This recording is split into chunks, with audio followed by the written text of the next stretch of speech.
আটকের পরও যেভাবে পালিয়ে গেছেন সাবেক পররাষ্ট্রমন্ত্রী হাসান মাহমুদ। কত জায়গায় যে হাসিনা কত রকম আকাম করে রাখছে তার কোনো ইয়ত্তা নাই। ৩ সেপ্টেম্বর বেলজিয়ামে আওয়ামী লীগের উদ্যোগে আয়োজিত একটি সভাতেও তিনি অংশ নেন।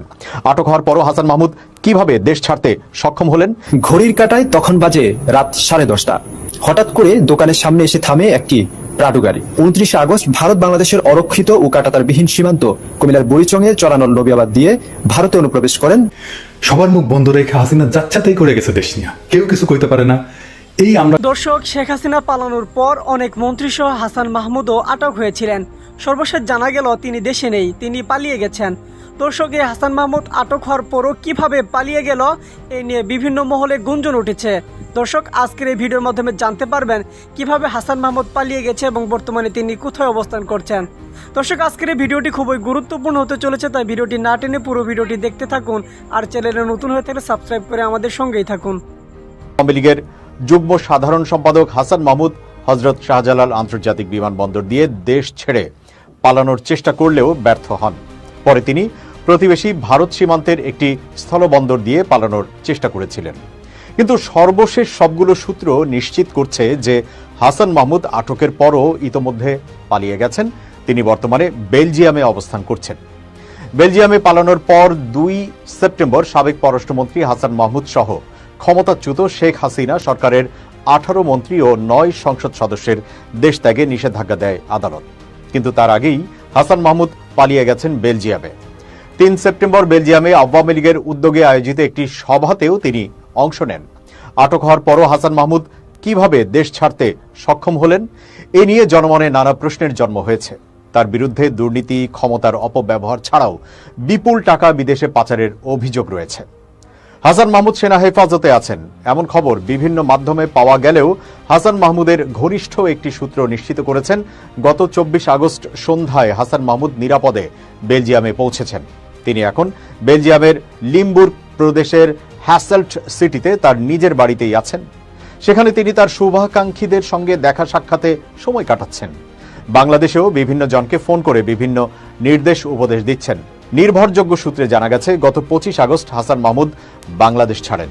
26 আগস্ট রাতে তিনি জার্মান বিমানবন্দরে পৌঁছান। এরপর ডুসেলডর্ফের একটি রেস্টুরেন্টে যান খাবার খেতে। সেখান থেকে বেলজিয়ামের উদ্দেশ্যে রওনা হন। সীতাকুণ্ডের বাসিন্দা জার্মানি আওয়ামী লীগের সাধারণ সম্পাদক মোবারক আলী ভূঁইয়া বকুল এই সময় তাকে সঙ্গ দেন। হাসান মাহমুদ দীর্ঘদিন বেলজিয়ামে বসবাস করেছেন। সেখানে তার ছোট ভাই স্থায়ীভাবেই থাকেন। দুবাই ও যুক্তরাজ্য ছাড়াও বেলজিয়ামে তিনি বিপুল অঙ্কের টাকা পাচার করেছেন বলে অভিযোগ রয়েছে। 1992 সালের দিকে প্রথম বেলজিয়াম যান হাসান মাহমুদ। সেখানে তিনি বেলজিয়ামের ব্রিজ ইউনিভার্সিটি অব ব্রাসেলস ও লিমবুর্গ ইউনিভার্সিটিতে পড়াশোনাও করেছেন। 2001 সালে দেশে ফিরে তিনি আওয়ামী লীগ সভানেত্রী শেখ হাসিনার বিশেষ সহকারী হিসেবে যোগ দেন। এরপর থেকে তার ভাগ্য খুলে যায়। পরবর্তীতে তিনি 2009 সালের মহাজোট সরকারের প্রথম 6 মাস পররাষ্ট্র প্রতিমন্ত্রী এবং পরে বন ও পরিবেশ মন্ত্রণালয়ের পূর্ণ মন্ত্রী হিসেবে দায়িত্ব পালন করেন। এই সময়ে তার বিরুদ্ধে জলবায়ু তহবিলের বিপুল অঙ্কের টাকা লুটপাটের অভিযোগ ওঠে। শেখ হাসিনার চতুর্থ মন্ত্রিসভায় তিনি তথ্যমন্ত্রীর দায়িত্ব পান। সর্বশেষ তাকে পররাষ্ট্রমন্ত্রীর দায়িত্ব। ঘড়ির কাঁটায় তখন বাজে রাত 10:30। হঠাৎ করে দোকানের সামনে এসে থামে একটি প্রাডো গাড়ি। যে গাড়ির দরজা খুলে নেমে আসে এক মধ্যবয়সী নারী। সাথে ছিল ভারত সীমান্তের এক হুন্ডি ব্যবসায়ী। স্থানীয়রা এই তথ্য শুনলেও স্বচক্ষে দেখেননি কেউ। বারের মেয়ে ভোটার দেখেছিল না, আপনিও শুনছেন? সবাই অন্তাছি আমরা। এই ভোটারটার নাম কি? চরণল ভোটার না? চরণল নির্বাবাদ ভোটার। তুমিও শুনছো না? কি শুনছো? এন দেখেছে না? এটা হচ্ছে বাইরে আমার হন দেখছি।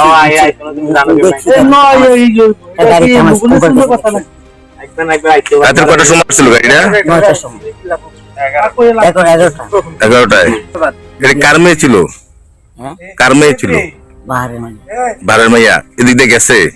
29 আগস্ট ভারত বাংলাদেশের অরক্ষিত ও কাঁটাতারবিহীন সীমান্ত কুমিল্লার বুড়িচংয়ের চরানল নবিয়াবাদ দিয়ে ভারতে অনুপ্রবেশ করেন কুমিল্লার বহুল সমালোচিত সাবেক মেয়র তাহসিন বাহার সূচনা। এই ঘটনা এখন টক অব দ্য কান্ট্রি। সেই সাথে এই খবর ছড়িয়ে পড়েছে ভারতের পশ্চিমবঙ্গেও। কলকাতার গণমাধ্যমে সূচি ও তার বাবা সাবেক সংসদ সদস্য আকম বাহাউদ্দিন বাহারকে নিয়ে সংবাদ প্রকাশিত হয়েছে।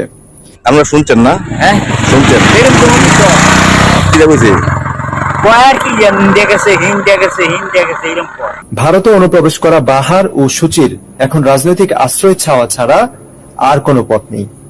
তাদের দুজনের পাসপোর্টে কানাডার ভিসা থাকলেও তারা ভারতে প্রবেশ করেন অবৈধভাবে, যে কারণে অন্য কোনো দেশে বৈধভাবে আর যাওয়ার সুযোগ নেই। এদিকে ভারতে অনুপ্রবেশে সহায়তাকারী হিসাবে যে হুন্ডি ব্যবসায়ী ও শশীদল ইউনিয়নের মেম্বারকে সন্দেহ করা হচ্ছে, তিনি ইতিমধ্যেই গা ডাকা দিয়েছেন। কেউ কেউ তার গ্রেপ্তার হওয়ার খবর জানালেও সঠিক কোনো তথ্য এখনো পাওয়া যায়নি। ছাত্র জনতার ব্যাপক বিক্ষোভের মুখে পদত্যাগ করে দেশ ছেড়ে পালিয়ে যাওয়ার পর ভারতে বসে দেশ সম্পর্কে সাবেক প্রধানমন্ত্রী শেখ হাসিনার সাম্প্রতিক রাজনৈতিক বক্তব্য বিবৃতিকে অবন্ধু সুলভ আচরণ বলে বর্ণনা করেছেন বাংলাদেশের অন্তর্বর্তী সরকারের প্রধান উপদেষ্টা অধ্যাপক ডক্টর মোহাম্মদ ইউনূস। বাংলাদেশে প্রত্যর্পণ না করা পর্যন্ত শেখ হাসিনাকে ভারতে চুপ থাকতে হবে বলেও জানিয়ে দিয়েছেন তিনি।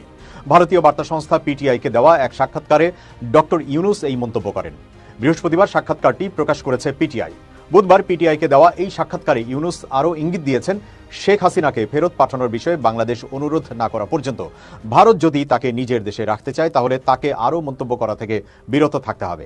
সাক্ষাৎকারে শেখ হাসিনা ছাড়া সবাইকে ইসলামপন্থী হিসেবে তুলে ধরার জন্য তিনি ভারতের সমালোচনাও করেন।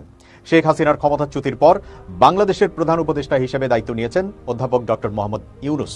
ঢাকায় নিজের সরকারি বাসভবনে পিটিআইকে দেওয়া ওই সাক্ষাৎকারে ইউনূস জোর দিয়ে বলেন, ভারতের সাথে শক্তিশালী সম্পর্ককে বাংলাদেশ সম্মান করে এবং এই কারণে নয়াদিল্লিকে অবশ্যই এমন ধারণার বাইরে যেতে হবে যেটাতে আওয়ামী লীগ ছাড়া অন্য সব রাজনৈতিক দলকে ইসলামপন্থী হিসেবে চিত্রিত করে এবং শেখ হাসিনা ছাড়া কত জায়গায় যে হাসিনা কত রকম আকাম করে রাখছে তার কোনো ইয়ত্তা নাই।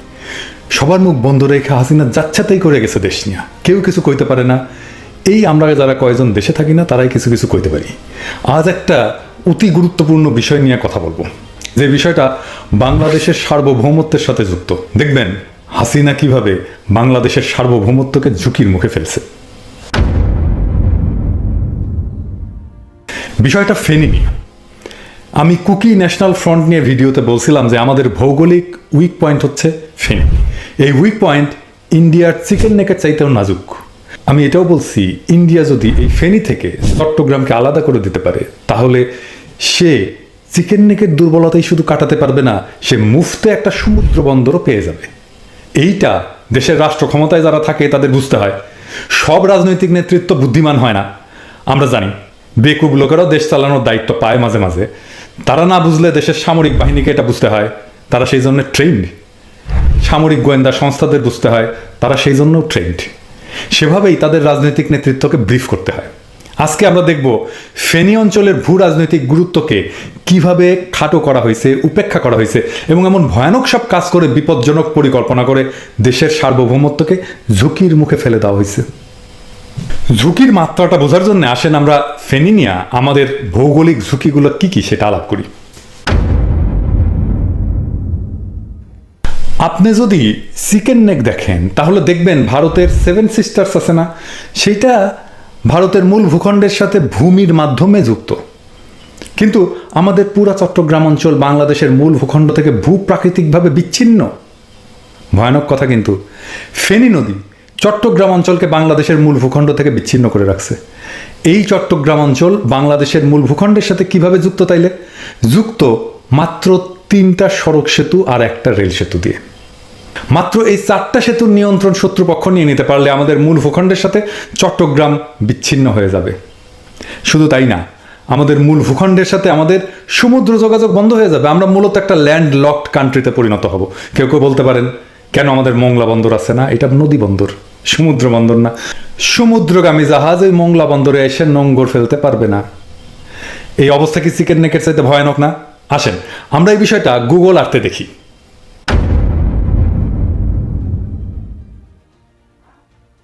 এই যে দেখেন ফেনী নদী সেই ত্রিপুরা থেকে আসছে, তারপর স্ট্রেট বঙ্গোপসাগরে পড়ছে। দেখছেন তো এই ফেনী নদী যে চট্টগ্রামকে ভৌগোলিকভাবে বিচ্ছিন্ন করে রাখছে।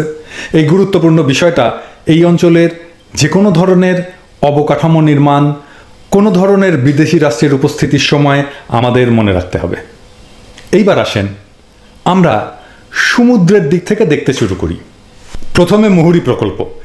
এইটা নিয়ে যাদের জানা নাই তাদের বলি, এইটা ওয়ার্ল্ড ব্যাংকের অর্থায়নে বাংলাদেশের দ্বিতীয় বৃহত্তম সেচ প্রকল্প। বাংলাদেশের প্রথম বায়ু বিদ্যুৎ প্রকল্প এইখানে একটা বিশেষ জায়গা দেখায় রাখতে চাই, এটা নিয়ে আমরা পরে আলাপ করব। সেটা হচ্ছে মিরসরাই অর্থনৈতিক অঞ্চল। এটা কিন্তু ফেনীর সাথেই, এবং যেই দুর্বল ভৌগোলিক এলাকা বললাম সেইখানেই। তো এইখানে এই মুহুরী প্রজেক্টে একটা সড়ক সেতু, এটা প্রথম সেতু বা প্রথম সংযোগ। আরও উপরে যাই, এইখানে দেখব আমরা দুইটা সেতু পাশাপাশি। প্রথমে একটা সড়ক সেতু, এরপর একটা রেল সেতু। এরপরে আমরা আরও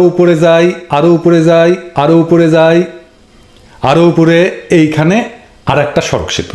এই 4টা সড়ক সেতু বাংলাদেশের মূল ভূখণ্ডকে চট্টগ্রামের সাথে যুক্ত করছে। আচ্ছা, এইবার আসেন আমরা দেখি হাসিনা কোথায় কোথায় গ্যাঞ্জাম করছে। দেখেন, এই মিরসরাই অঞ্চল যেটা দেখাইলাম, এই অঞ্চলে ইন্ডিয়াকে জায়গা দেওয়া হয়েছে অর্থনৈতিক অঞ্চলে। অল্প স্বল্প জায়গা না, 900 একর জায়গা। নিউজে বলছে চট্টগ্রাম জেলার মিরসরাই ও ফেনী জেলার সোনাগাজী উপজেলায় প্রায় 30,000 একর জমিতে বঙ্গবন্ধু শেখ মুজিব শিল্পনগর করে তুলছে।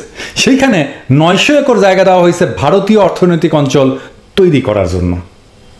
কেউ কখনো নিজের দুর্বল ভৌগোলিক জায়গায় অন্য রাষ্ট্রকে স্থাপনা বানাতে দেয়?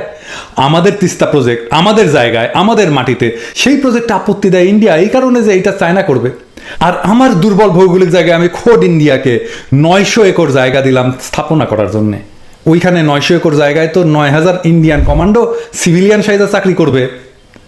এই কাজে সেনাবাহিনী কেন মানা করলো না? আপত্তি জানাইলো না? সামরিক গোয়েন্দারা কেন মানা করলো না? কেন ওকে সিগন্যাল দিল? উত্তর আছে কোনো? ও আচ্ছা, ওনারা তো আবার আমাদের পোস্টে বট বাহিনী দিয়ে কমেন্ট করানোতে বিজি আছেন, ওনাদের ডিস্টার্ব দেওয়া ঠিক হবে না, তাই না? আপনাদের যে দেশের মানুষ বেতন দিয়া পালে, কেন পালে? করেনটা কি আপনারা? দেশের সার্বভৌমত্ব রক্ষার জন্য করেনটা কি বলেন তো? এক্সপ্লেইন করেন। আরে খারান, আরো আছে। ইন্ডিয়া আমার ভূমিতে ব্রিজ করছে। ব্রিজ এই ফেনী নদীর উপরে ওদের সাবরম আর বাংলাদেশের রামগড়কে যুক্ত করে নাম দিছে মৈত্রী সেতু। কি মৈত্রী রে বাবা! ইন্ডিয়া আমার ভূমিতে এবং স্পর্শকাতর ফেনীর ভৌগোলিক সীমানায় ব্রিজ করছে। তাদের লক্ষ্য কি সেটাও তারা বলছে। তারা ত্রিপুরার সাথে চট্টগ্রাম বন্দরের যোগাযোগ স্থাপন করতে চায়। ভাই, এটা পরিকল্পনা না, কিন্তু হয়ে গেছে অলরেডি। এই দেখেন গুগল আর্থে সেই ব্রিজটা, কি চমৎকার দেখা গেল। এই কুলে মোদি আর ওই কুলে মাম্ম, মাঝখানে ফেনী নদী বইয়া চলে যায়। তো আমাগো সেনাবাহিনী এই ব্রিজটা করার সময় কইবেন না যেটা করতে দেওয়া যাবে না? আপনারা না বাংলাদেশের সার্বভৌমত্বরে রক্ষা করবেন, তো স্ট্র্যাটেজিক্যালি গুরুত্বপূর্ণ জায়গায় আপনি আরেক রাষ্ট্রের অ্যাক্সেস দেন কেমনে? কোন যুক্তিতে? নাকি ভাবছেন যুদ্ধ তো আমি করুম না, যুদ্ধ করবে কৃষকের পোলা? জবাব আছে কোনো জেনারেল সাহেবেরা? বাংলাদেশে এমন একটা অবস্থা কইরা রাখছেন ভয় দেখা যে সামরিক বাহিনী নিয়ে কেউ কোনো কথা কইতে পারবে না, কিন্তু আপনারা কি কাজ করেন সেটার তো জবাব দিতে হবে নাকি? দিন পাল্টাইছে না, এখন তো সবাই জিগাইবে, জবাব তো দিতে হবে। এই ইউটিউবারদেরকেও জবাব দিতে হবে। এই সেতু খুব গুরুত্বপূর্ণ জন্যই মোদি নিজে আইসা উদ্বোধন করছে। বোঝা গেল কত জায়গায় হাসিনা দেশটারে জয় বাংলা করে দিছে। এখন কেউ কেউ কইতেই পারেন, আপনি কি মিলিটারি আছিলেন, আপনি কি সামরিক গোয়েন্দা, আপনার চাইতে কি আমাকে আর্মি জেনারেলরা কম বুঝে, আপনি যে সবার থেকে বেশি বুঝেন, কইতে পারেন। আপনি যুদ্ধ বুঝে গেছেন। শোনেন ভাইরা, খারাপ, আমি যা কইছি তা বুঝার জন্য নেপোলিয়ান বা আলেকজান্ডার বা আইসেন হাওয়ার হইতে হয় না, কমন সেন্স থাকলেই হয়। আমাকে জেনারেল ভাইরা বুঝতেছেন আমি কি বুঝাইতে চাইছি। আর না বুঝলে ধরে নেব ওনারাও গিপিএ পাইপ। হাসিনার আমলে তো গিপিএ পাইপের জয় জয়াকার। যাই হোক, যাকে সন্দেহ যায় নাই তাকে আর একটা গুরুত্বপূর্ণ জিনিস দেখাই। এই আর্টিকেলে ইংরেজিতে একটা গুরুত্বপূর্ণ কথা আছে, দেখেন। ইংরেজিতে যা আছে দেখাইলাম তো, এইটা বাংলায় বলা আছে যে এই ব্রিজ মানে এই মৈত্রী ব্রিজ একটা স্ট্র্যাটেজিক ব্রিজ। যখন সে ইন্ডিয়া চায়নার সাথে লড়াই করবে সেই সময়ের জন্য একটা স্ট্র্যাটেজিক ব্রিজ। তাইলে দেখছেন তো এটার মিলিটারি ইম্পর্টেন্স কেমন। এখানে শেষ না, ত্রিপুরার বেলোনিয়া রেল স্টেশনের সাথে ফেনী জংশনের ডাইরেক্ট রেল লাইন বসতেছে। কুজিকজিক কইরা ওনারা যেন আসতে পারেন সেই ব্যবস্থা পাকা কইরা ফেলতেছেন। আসেন আরো একটা জিনিস দেখাই। এই ফেনী কেন সামরিকভাবে গুরুত্বপূর্ণ এটা বোঝার জন্য তো নেপোলিয়ান হইতে হয় না। দেখেন এই নিউজটা, দেখেন এই নিউজটা মুক্তিযুদ্ধের সময়কার। ফেনীর অনেকেই ফেনী বিলোনিয়া যুদ্ধের কথা জানেন। এখানে সবচেয়ে বেশি সম্মুখ যুদ্ধ হয়েছিল না মুক্তিযুদ্ধের সময়, কারণ এইটা ছিল ভৌগোলিকভাবে গুরুত্বপূর্ণ পাকিস্তানের জন্য। এই মুহুরী ব্রিজের এখানে হয়তো একের পর এক অপারেশন 1,500 থেকে 2,000 মুক্তিযোদ্ধা। দর্শক, যারা হাসান মাহমুদকে পালাতে সাহায্য করেছে তাদেরকে সর্বোচ্চ শাস্তির আওতায় আনা দরকার। গোপনে গোপনে অনেক আওয়ামী সশস্ত্র বাহিনী আছে যারা এই এমপি মন্ত্রীদের দেশ থেকে পালাতে সাহায্য করছে। তাদেরকে চিহ্নিত করে দ্রুতই গ্রেফতার করা দরকার। এখনও বাংলাদেশে অনেক এমপি মন্ত্রীরা লুকিয়ে আছে, তারা এসব আওয়ামী বাহিনীর মাধ্যমে যে কোনো সময় দেশ ত্যাগ করতে পারে। তাই আর কোনো এমপি মন্ত্রী যাতে পালাতে না পারে সেজন্য তাদেরকে দ্রুতই চিহ্নিত করে গ্রেফতার করার দাবি জানাচ্ছি। দর্শক, এই ছিল আজকের ভিডিওটি। এরকম ভিডিও পেতে আমাদের চ্যানেলটি সাবস্ক্রাইব করে পাশে থাকা বেল আইকনটি বাজিয়ে রাখুন। ধন্যবাদ।